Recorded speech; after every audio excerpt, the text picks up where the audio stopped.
E aí galera, como é que vocês estão? Graça e paz para cada um, espero que todos estejam bem, que estejam lendo a Bíblia, para o louvor da glória de Deus. Bora para o nosso devocional? Livro de Jó, capítulo 4, nós temos aqui o início da resposta de Elifaz a Jó. Elifaz era o mais sábio, era o mais experiente da galera, mas olha, ele falou umas coisas aqui que é duro de engolir, viu? Puxa vida. Ele coloca assim lá no verso 7, pense bem, acaso os inocentes morrem quando os justos foram, quando os justos foram destruídos? Bom, a palavra de Deus diz lá em Deuteronômio 19:10 que sangue inocente vai ser derramado. O sangue inocente não está livre de ser derramado. Sabe, Provérbios 6:7 também diz a mesma coisa. Jeremias 7:6 diz a mesma coisa. Isaías foi cerrado ao meio por Manassés. Então é lógico que sangue inocente vai ser derramado. Aí no verso 8 ele diz assim, pelo que tenho observado os que cultivam a maldade e semeiam a opressão, isso também é o que colhe. Aqui ele está fazendo um julgamento de aparência e Jesus recriminou isso, que nós não podemos fazer um julgamento de aparências. Nós não podemos achar que o que está acontecendo com a pessoa é consequência de uma semeadura que ela fez. Jesus já explicou isso, Jesus ele não concordava com isso e ele sabia que as coisas não deveriam ser assim. Ele rejeitou essa tentativa simplista de analisar a vida das pessoas com base nessa metáfora da colheita. É diferente, por exemplo, de Gálatas capítulo 6, versos 7 e 8, quando diz que aquele que semeia para a carne colherá destruição, mas aquele que semeia pelo Espírito colherá a vida eterna. Aqui, Paulo não está julgando ninguém. Paulo está dizendo o seguinte, se você semear para a carne, o justo juiz vai te dar destruição. Se você semear pelo Espírito, o justo juiz vai lhe dar a vida eterna. Mas é lá no final, você não pode. Jesus disse o quê? Olha, em vez de você pedir para tirar o cisco no olho do teu irmão, tira a trave do teu olho primeiro. Tira a trave do teu olho. Você não pode pressupor que as pessoas que estão sofrendo, elas estão sofrendo por consequência de um pecado.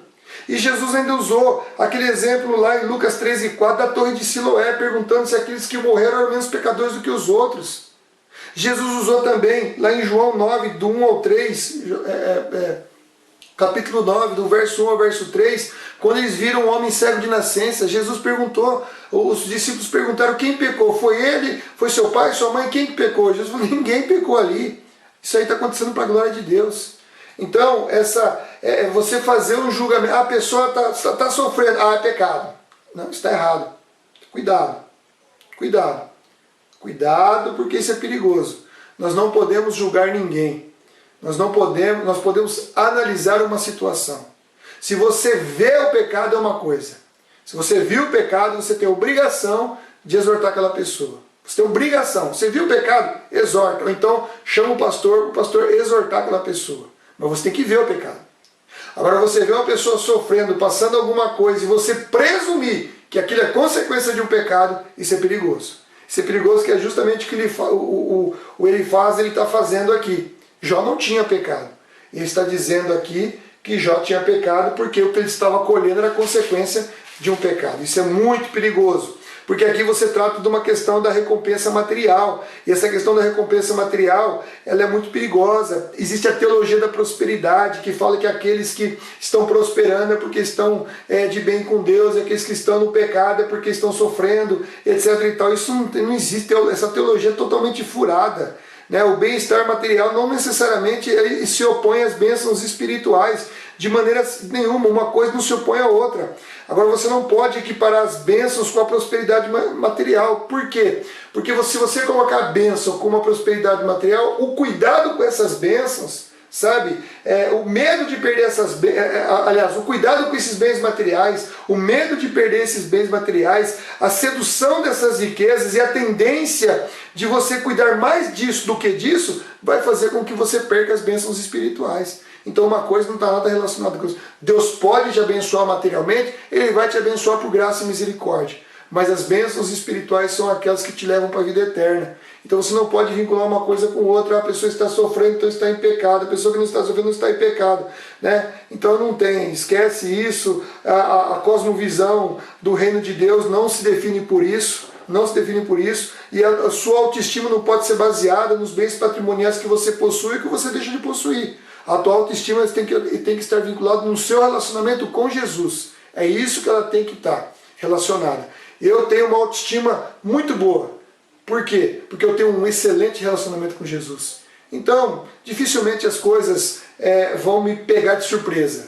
Dificilmente a perda de algo patrimonial vai me abalar grandemente. De maneira nenhuma.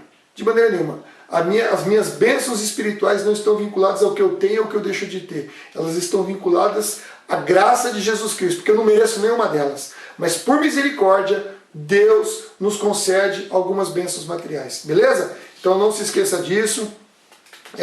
Aí no capítulo 5 nós temos aqui a continuação aqui da resposta do Elifaz. Eu chamo sua atenção do verso 6 e do verso 7 que fala sobre aflição. E a aflição não é uma coisa realmente que brote da terra sem causa. Ela é consequência ou um produto natural da maldade humana. Da maldade humana, sempre da maldade humana. Muitas vezes você não está em pecado como Jó não estava, mas os amigos estavam atormentando ele. Muitas vezes você é injustiçado, porque o próprio Senhor Jesus disse: bem-aventurados sois, se por causa do meu nome, por causa da justiça de Deus, vocês serem perseguidos e injuriados de todas as maneiras. Alegrai-vos, regozijai-vos, porque os profetas antes de vocês sofreram as mesmas coisas. Você está entendendo? Jesus está dizendo esse contexto aqui, que você vai sofrer perseguição, você vai sofrer aflição por conta da maldade do ser humano. Então você não tem que se importunar com isso não. Alegrai-vos, porque se você está sofrendo por conta do nome de Jesus, é a melhor coisa que pode acontecer. Muitas vezes a gente não queira, né? Mas pode ter certeza que vai ser, que de uma certa forma é bom para nós. Tá? E ele no capítulo 5, lá no verso 23, ele fala de que fará um pacto com as pedras do campo e os animais selvagens estarão em paz com você. Eu chamei a atenção aqui, até fiz uma anotação na minha Bíblia aqui, porque isso aqui na verdade lá em Oséias 2:20, ele faz uma proclamação com relação ao final dos tempos, quando as coisas serão restauradas e o homem voltará a ter uma convivência com os animais. O que acontece? Quando o homem se relacionou com a serpente lá no princípio, ele teve um relacionamento completamente errado e equivocado com toda a natureza e acabou nessa desgraça que nós estamos vendo aí. Né? Tudo errado, as coisas acontecendo do jeito que estão, o homem destruindo a natureza, essa pandemia toda aí, essa loucura que está acontecendo, né? Mas dentro de um plano perfeito de Deus, um dia todas essas coisas serão restauradas, e aí o homem, ele vai ter paz consigo mesmo, vai ter paz com Deus definitivamente, e assim terá paz também com a natureza e com todos os elementos da natureza também. Então é isso que Oséias profetizou, e mais ou menos é isso que está escrito aqui também, que está se referindo a isso aqui também. Bom, no capítulo 6 nós temos a resposta de Jó a Elifaz, e ali no verso 14 ele fala: vocês me acusam sem nenhum temor do Todo-Poderoso. Meus irmãos, vocês se mostraram indignos de confiança. E ali ele usa uma figura de linguagem que vai do verso 15 até o verso 21, quando ele faz a conclusão, né? Quando ele faz a conclusão desse pensamento, que da mesma forma vocês não me ajudaram, vocês viram a minha desgraça e ficaram com medo. E aí ele faz uma conclusão nesse final aqui, que é justamente a suposição dentro daquilo que a pessoa acreditava. Ou seja, eles não se baseavam em fatos concretos relacionados à situação que ele estava vivendo. Eles supunham, eles presumiam que a pessoa estava sofrendo por conta do pecado. E não era esse o contexto.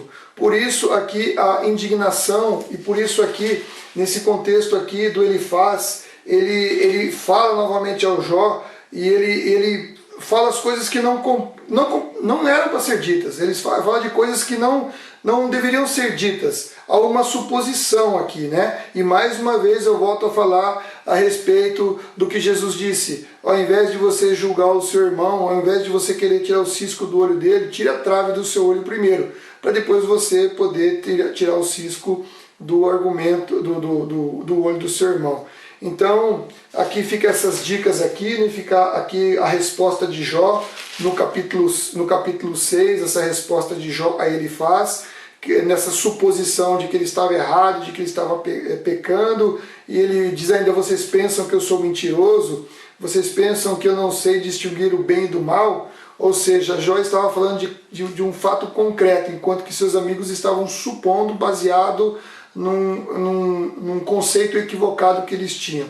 Nós temos que tomar cuidado com isso, né? Já falei isso, acabei de falar isso agora, eu vou repetir de novo, que nós não devemos fazer julgamento de ninguém. Nós podemos até analisar uma situação à luz da Bíblia e, se possível, até exortar, a indicar um caminho, orientar, abençoar uma vida, mas jamais, em hipótese alguma, devemos fazer qualquer tipo de julgamento de um irmão. Se você, mais uma vez eu repito, se você vê alguém em pecado, a tua obrigação é conversar com essa pessoa para que ela abandone esse caminho mau. Né? Ou então você leva conhecimento do pastor e junto com o pastor você trata essa situação.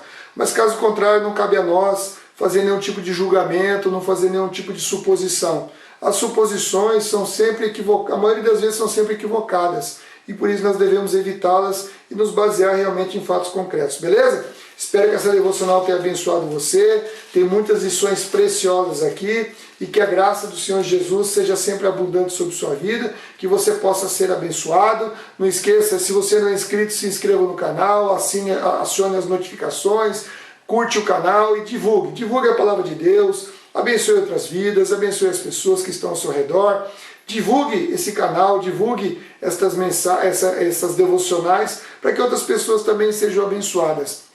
Em momentos de aflição e de angústia, poderão ocorrer julgamentos equivocados.